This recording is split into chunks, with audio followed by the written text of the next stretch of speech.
What's up, everyone? John Rettinger from TechnoBuffalo here, and I've got a question for you. What's the difference between this Samsung Galaxy S3 and this Samsung Galaxy S3? This one was intended for the US market. This one is supposed to be unlocked, available for anyone. But there's a catch. This guy, not built by Samsung. There are a lot of fake electronics out there, a lot of people looking to take advantage of those buying cell phones and tablets on the internet. So if you see something that looks to be too good a deal, chances are it probably is. Let's go ahead and take a look at this guy, and I'll tell you what to look for when you buy some electronics.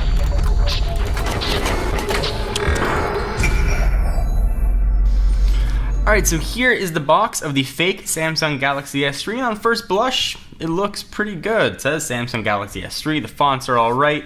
Go around to the back, it looks pretty believable. They even got that paint sort of changes color with the metallic front, and all the specs are here and all the specs match. What's missing from the box, however, is any sort of IMEI number. And also what's weird with the box is it looks like it's wrapped.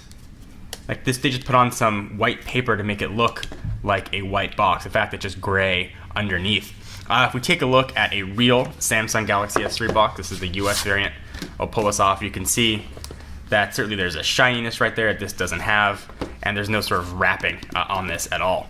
The back, looks pretty believable. If we bring in the back of the Note 2, you can see that they're pretty close to match. Model numbers all correct, and everything here as well.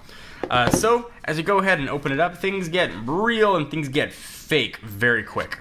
So here it is, Samsung Galaxy S3, and first blush looking at it, you'd say, hey, that's a Galaxy S3. NFC looks a little bit weird, quad-core Android, Super AMOLED, but it says Samsung right there on it. Let's go ahead and peel this off. And this is where things start to get a little bit on the strange side. So it says Samsung, but it's raised paint.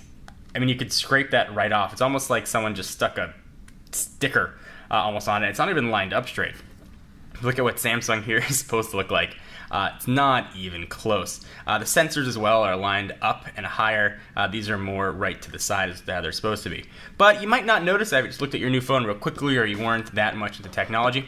If we go around to the back, things here looks pretty good. The back shell feels like a Samsung phone. This is still raised, so that's another sort of red flag. You shouldn't be able to do that at all. But everything else looks pretty believable. Go around to the side.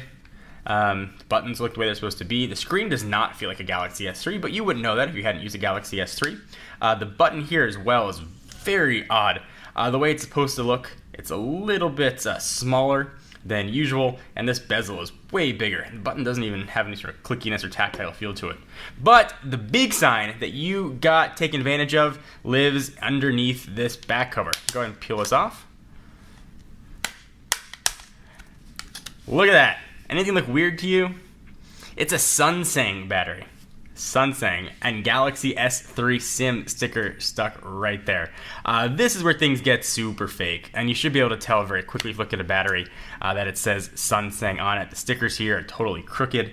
That does say Samsung. And the battery that they gave us is a 3.8 volt. See if it tells us 21 milliamp hour battery, so that should also tell you. So let's go ahead and turn this sucker on, and let's see what it looks like. All right, so we've got this guy all powered on. Let me go ahead and show you the first warning sign.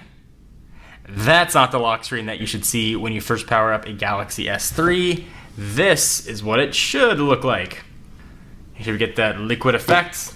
You just got a standard Android unlock screen here. All right, so warning sign number one.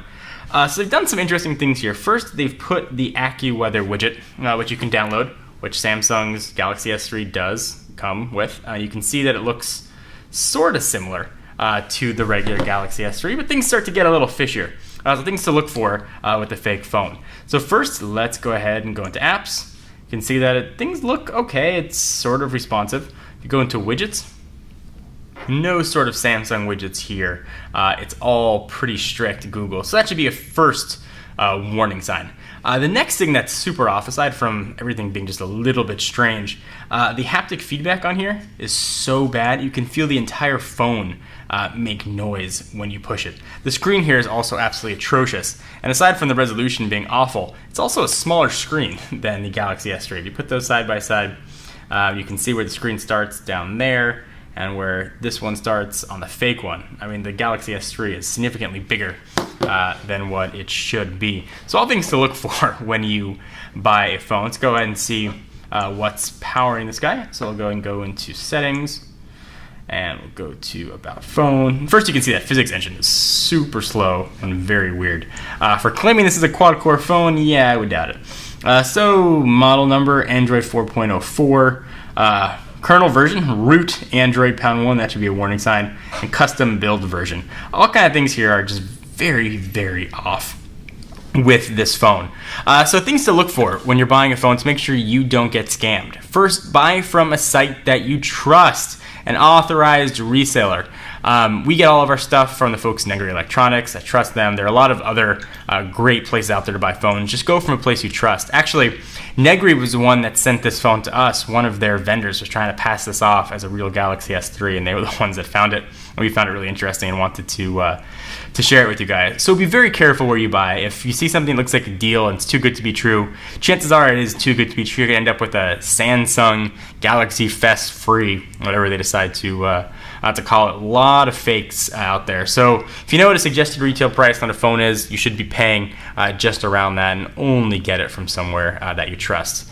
Craigslist is one of those things that you're kind of rolling the dice whether or not you're going to get a real product or not. And I just found it really interesting and kind of fun to look at a very fake Samsung Galaxy S3. Now you just have to wait for the fake Galaxy S3 Mini. Anyway, guys, I'm John Rettinger from TechnoBuffalo, and I will see you in the next video.